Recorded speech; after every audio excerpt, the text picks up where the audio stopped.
Or your son? Son. Yeah. So we are a military survivor family. Uh-huh. I don't know, an engineer that is looking for an opportunity.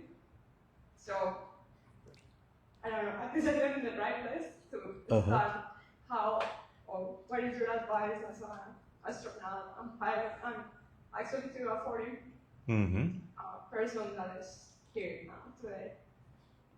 Well, Thank you. yeah. Advice. Yeah. First of all, I'm sorry for your loss, and I'm sure it's a nice place, like my mother, my father, there. And you see, nowadays we have so many new technologies coming up to various different sectors.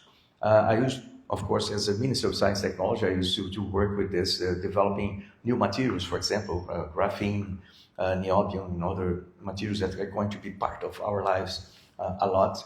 And also in the aerospace arena, have so many different things coming up. See, from the material side to propulsion. And one thing that I'm especially interested nowadays, in the Senate, I'm the president of the committee that we are studying.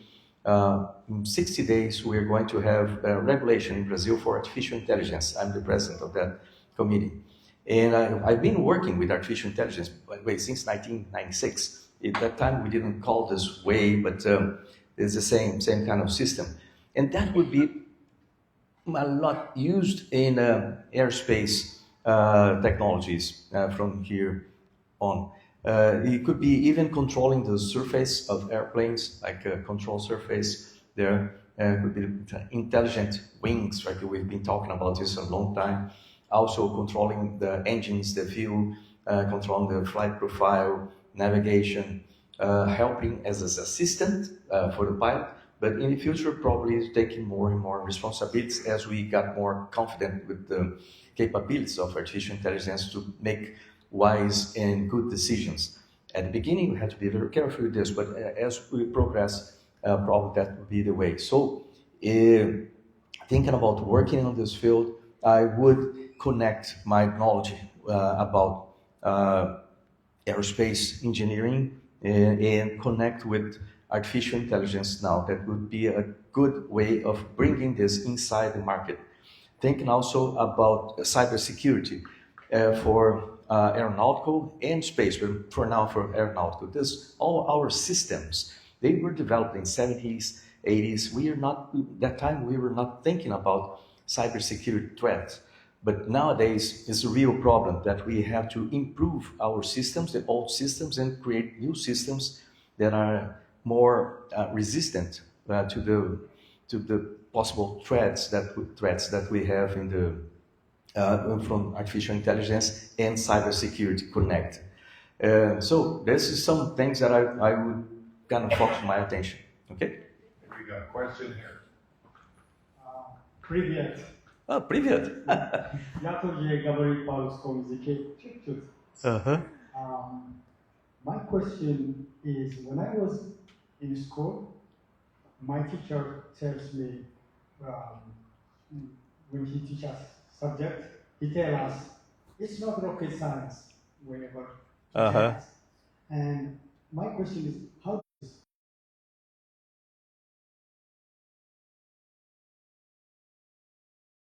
to space?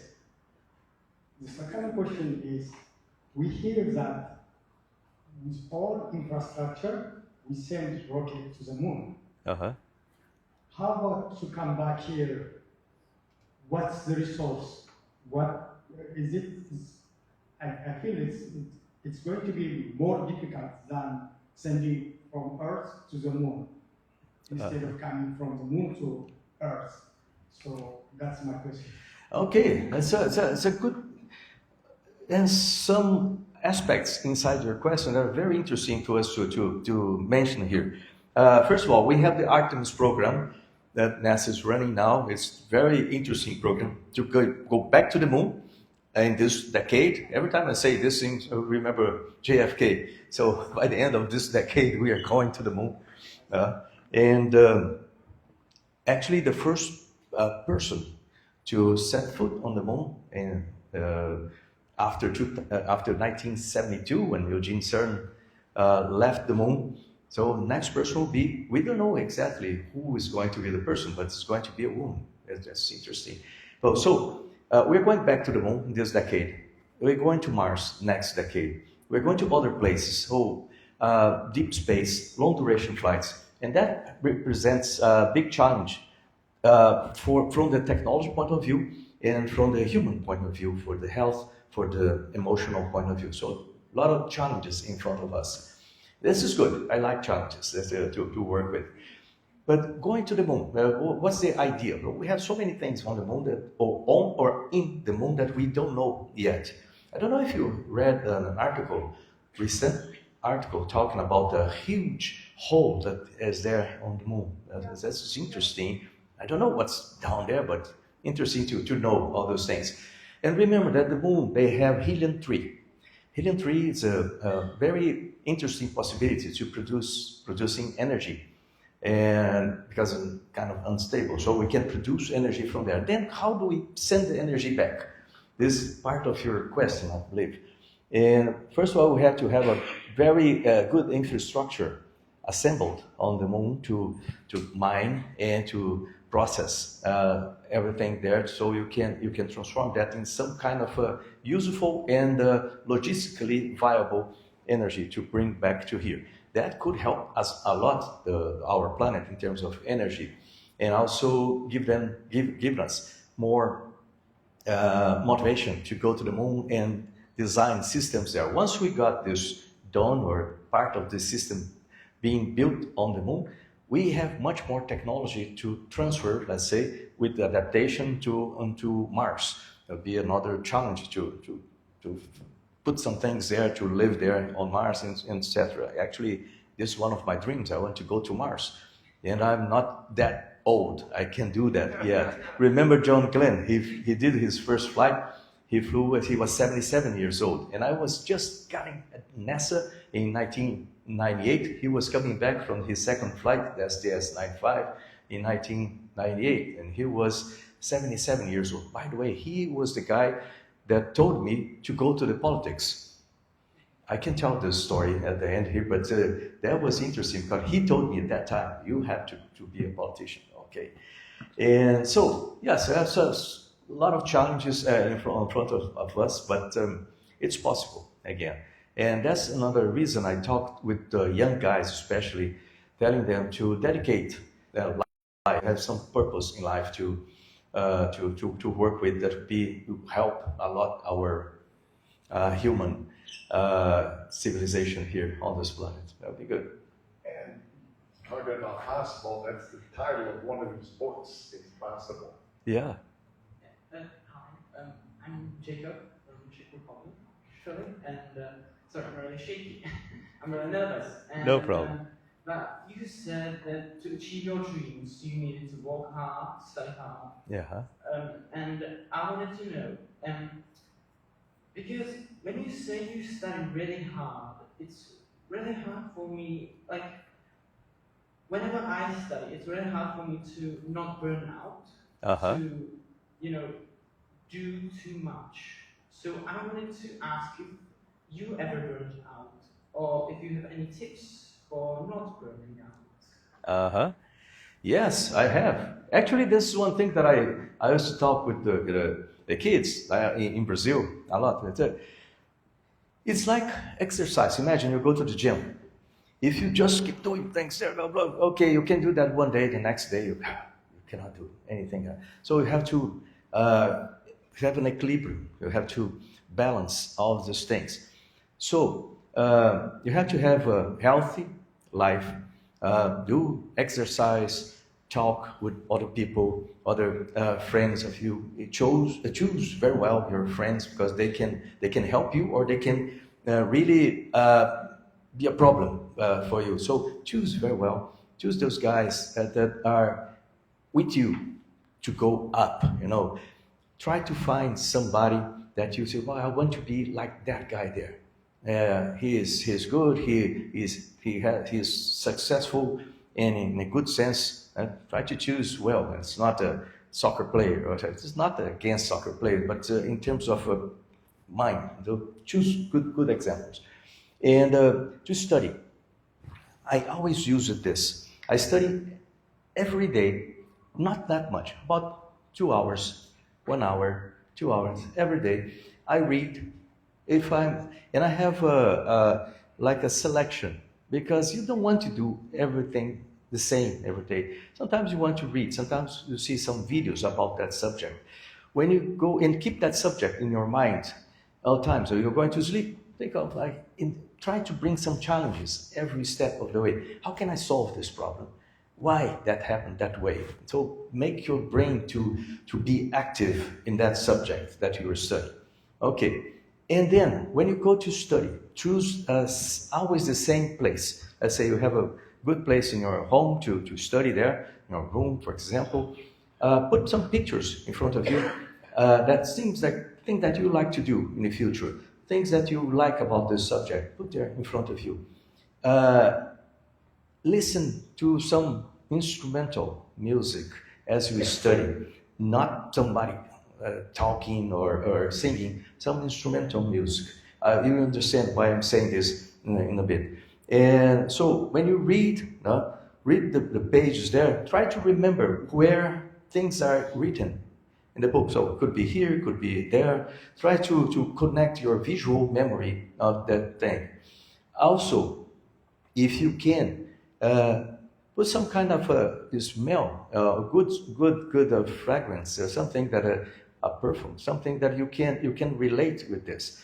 Why I'm saying all this other sensorial information? Because everything is integrated in your brain. And so when you try to remember what you studied in the future in other places, you don't need to just, what I studied there, what is the equation for this? No, remember the place you used to study. Remember that same place. Remember the pictures that were there. Remember the smell. If you can, you can take that for tests, for example. There's no problem. You can have a small piece of paper with that same fragrance, the same smell there with you. You can listen to that music before, a little bit before, or if you can, during the test, sometimes you can. Because you're going to relate everything you're doing there with other information inside your brain. Everything is going to be connected with that information. So you'll be amazed how many things you are able to remember by doing this, integrating other sensors to the same information. Okay? Here we go here. Mr. Pontes, so nice to meet you here. Nice so I'm so excited to meet a real, astronaut in person. So my question is, so during your journey to space, either in training or a real, mission flight to space, was there any time that you really felt fear in your mind? If yes, then how did you overcome? Yes. So, by the way, fear is another good subject. Oh, today we have good subjects here. But fear is one of the basic human emotions. So, some studies, they say that we have 6 basic emotions. Sometimes they say 7, but it's about this. But fear is the basic one. It's the one that we have when we are born. That's interesting, but that's the first one. And so I don't believe anyone that say, I'm not afraid of anything, because that person or doesn't know what is doing or is crazy. So it's not good anyways. But fear, we have, for example, during the takeoff or before the takeoff, your heart will be accelerated. This is normal. I was a test pilot. I went to so many difficult situations with the fire on flight, for example, and other things. But you have to train yourself to do what you have to do when you are afraid. So the question is not if you have fear or not. The question is what you do when you are afraid. And this is the point that we separate those that are going to have success from those that are going to fail or something. Because fear makes your brain to focus in the wrong direction. Let's say if you basically if you are flying, let's look at an example. If you're flying an airplane during the night, low altitude, full of fuel, and old airplane, and you have a fire alarm, and you are flying instrument, let's say inside the thunderstorm, for example. That's not a good situation. And I had that. before. So your mind, the tendency is to just look at the lights and all the alarm, and you can't focus. And so that time you think, what is the next line of the procedure? What is the next line?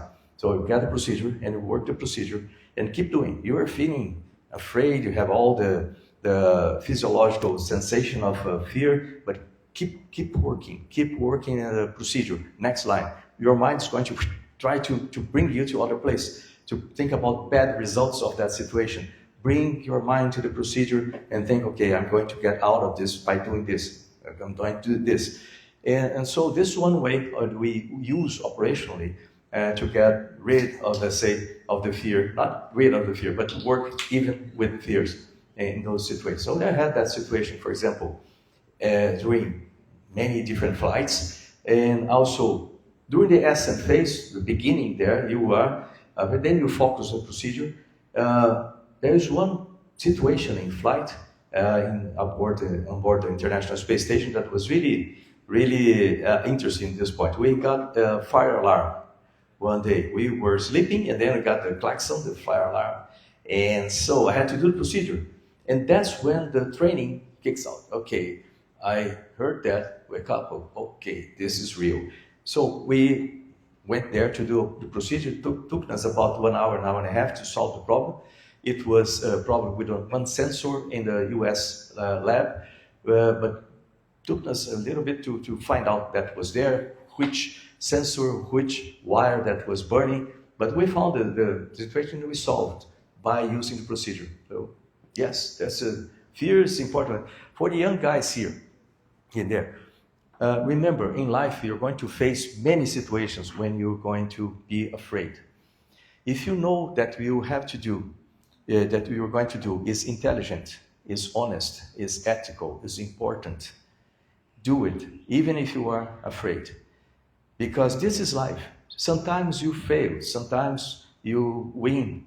And we are so much concerned about the failing, or so much concerned about what people are going to say, what people are going to think, then sometimes you have very good ideas, very good possibilities that you don't do because you are afraid of somebody else's opinion.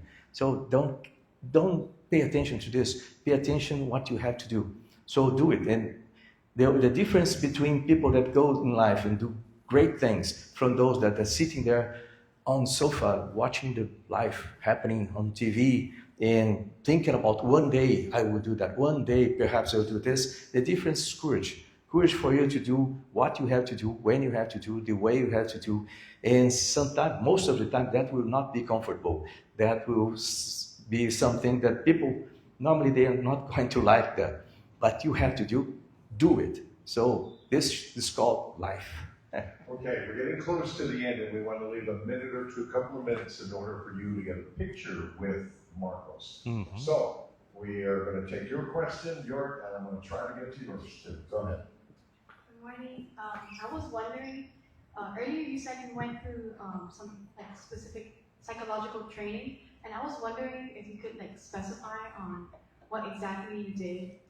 Yes, I can give you an example because of the time, but normally they follow us, psychologists, psychiatrists. They follow us during the training, especially survival training, tests, and so on. When they put you in a very difficult situation they're working in teams, so they see your reactions facing problems, especially with other people. Think about this: you're going to fly in space in a small spacecraft with other people in risky and stressful situations. So they want to see your reactions on this. And I'll give you an example about how they do this in the selection process.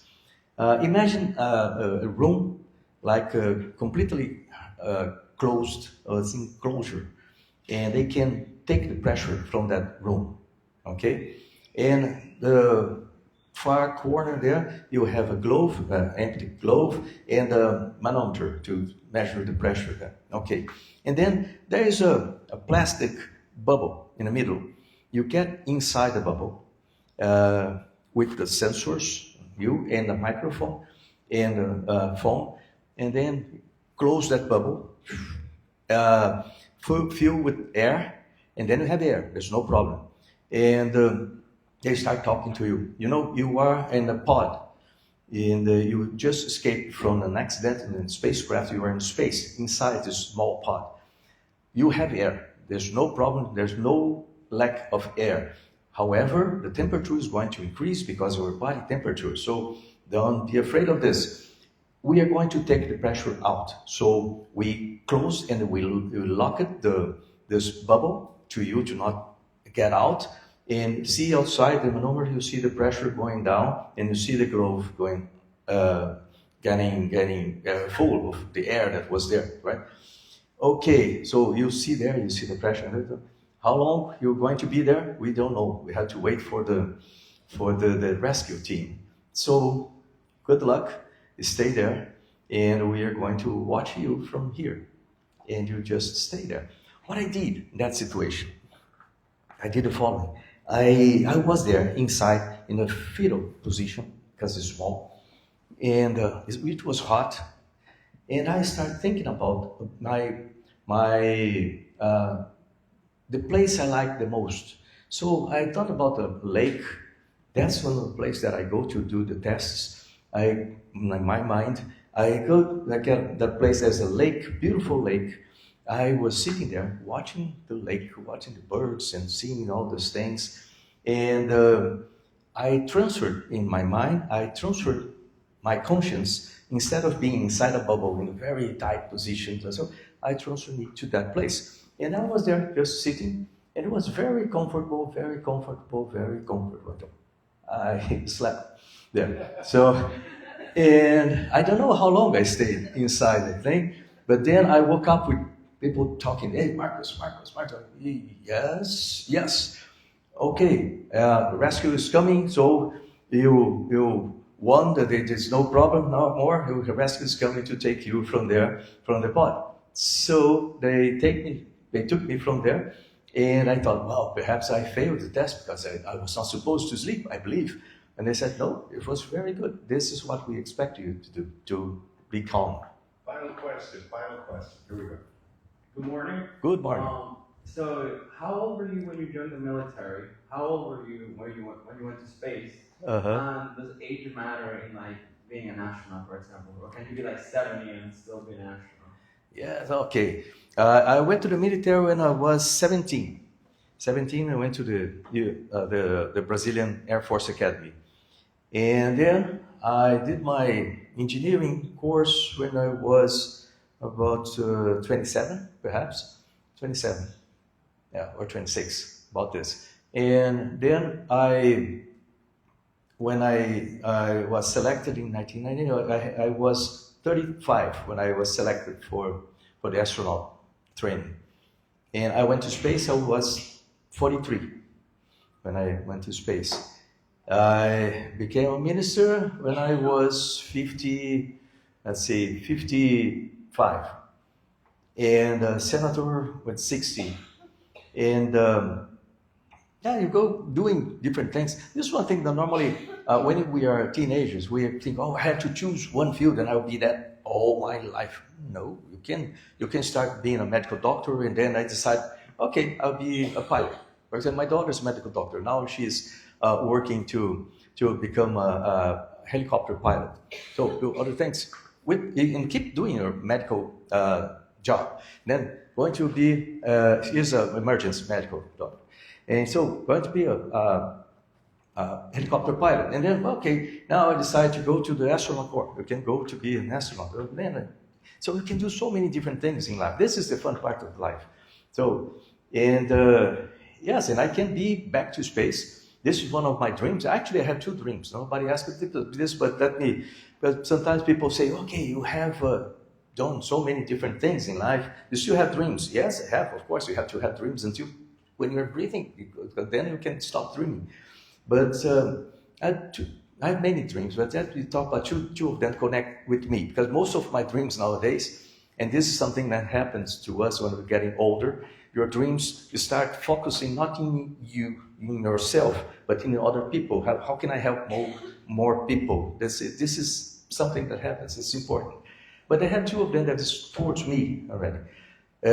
Still, one of them is going back to space, and we have the possibility of going to Mars, for example, in the next decade.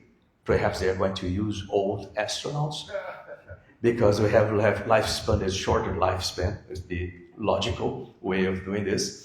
And there's this possibility. When I talk about my dreams, if you notice, I was saying, I will go to Mars. Not I will try to go, but I will go to Mars. So you put in your mind, first you fulfill your dream here first, and then outside. And the second one, I'm a politician, I'm a senator there in Brazil. It's a very high position. Actually, that's one thing that John Glenn told me. You must be a politician in your country so you can help the space program from above. And that happened because I was the minister responsible for the space program. Think about this. And I helped the space program a lot there. So from senator, what I have above, you have to go up, not down. Down is not good, so go up. What I have above, I can be the governor, for example, a governor of São Paulo. I'm from São Paulo state. Is something interesting, or I can be the president of Brazil, just above the governor. It could be a possibility, and I like doing this, thinking that I can do that, and I can help many people or many more people by doing this. So I still have two dreams, and still have time to go to Mars between. I think he's going to accomplish both. Let's hear it for Marcos Pontes. Thank you very much. Gracias. Thank you for being here today. We are really tight on time, but I promised you earlier, if you want to get a picture with Marcos, we can do it family groups. We'll start here, there, here, and we'll work this way.